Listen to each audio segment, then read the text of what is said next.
Este vídeo traz uma crítica aos condomínios fechados no Brasil. E antes de começar, a gente precisa entender qual era o contexto cultural e histórico que o Brasil estava inserido quando começou o surgimento destes empreendimentos. Na década de 1980, juntamente com o processo de democratização e luta contra a ditadura, surgiram diversos movimentos. Dentre eles, destacou-se o Movimento Nacional pela Reforma Urbana, com o intuito de discutir propostas referentes à urbanização para a nova Constituição. Esse movimento culminou com os capítulos 182 e 183 da Constituição de 1988, que determinaram os princípios e as diretrizes gerais que regulamentam e ordenam as funções sociais da cidade, determinando assim os primeiros passos para uma política de planejamento urbano. As transformações econômicas e sociais ocorridas refletiram, entre outros aspectos, na ocupação do espaço urbano e na moradia, sendo esta última foco de exigências tais como segurança e privacidade.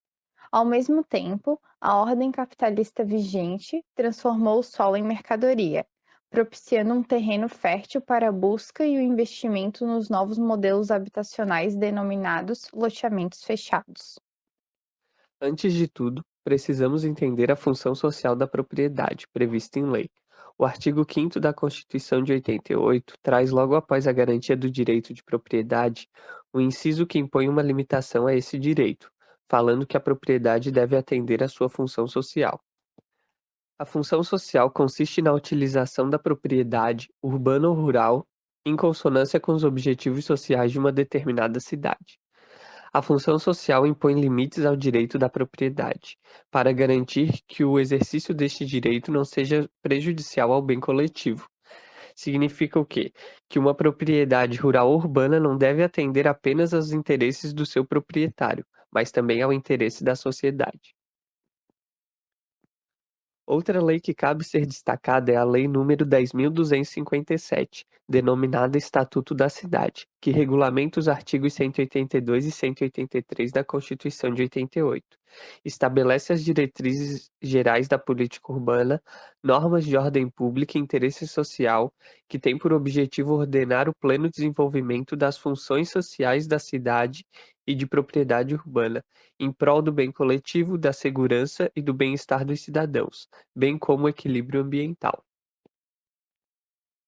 Vale citar também o plano diretor, que está prescrito no Estatuto da Cidade. Ele constitui o instrumento pelo qual se efetiva o processo de planejamento urbanístico local, obrigatório para cidades com mais de 20 mil habitantes. A propriedade urbana cumpre sua função social quando atende às exigências fundamentais da ordenação da cidade expressas no plano diretor. O preço da moradia depende da localização. Existem atributos que dão preço ao imóvel ou à terra urbana.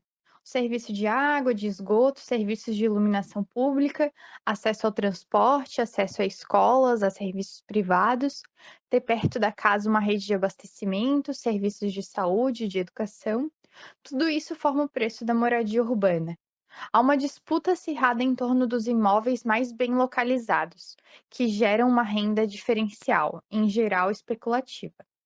Os condomínios fechados são normalmente empreendimentos luxuosos que acontecem principalmente nas regiões metropolitanas, nas capitais e grandes cidades, especialmente em cidades turísticas, sejam elas litorâneas ou regiões de serra.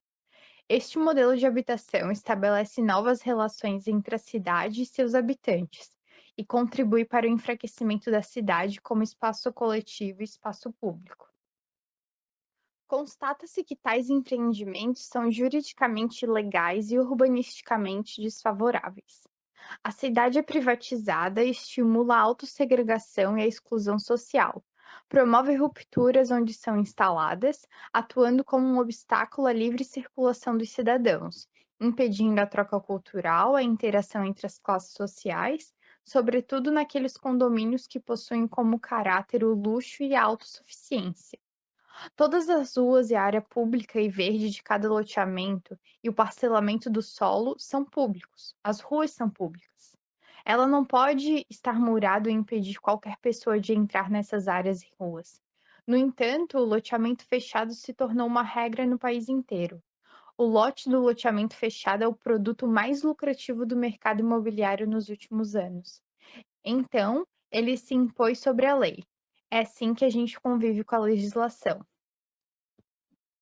A legislação urbanística e os planos diretores são muitas vezes dúbios, imprecisos, dogmáticos, repletos de princípios gerais e não suprem as necessidades reais das cidades brasileiras, o que favorece a atuação dos empreendedores imobiliários no sentido de burlar a legislação em benefício da instalação de condomínios fechados.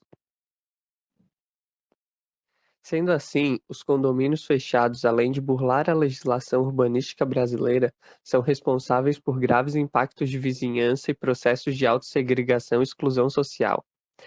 Negam a cidade, implicando na formação de anticidade, à medida que restringem as ideias de heterogeneidade, diversidade social, multiplicidade, trocas culturais. Criam obstáculos para o encontro e a reunião de pessoas, para o consumo coletivo de objetos, de ideias, que são fatores caracterizadores das cidades tradicionais.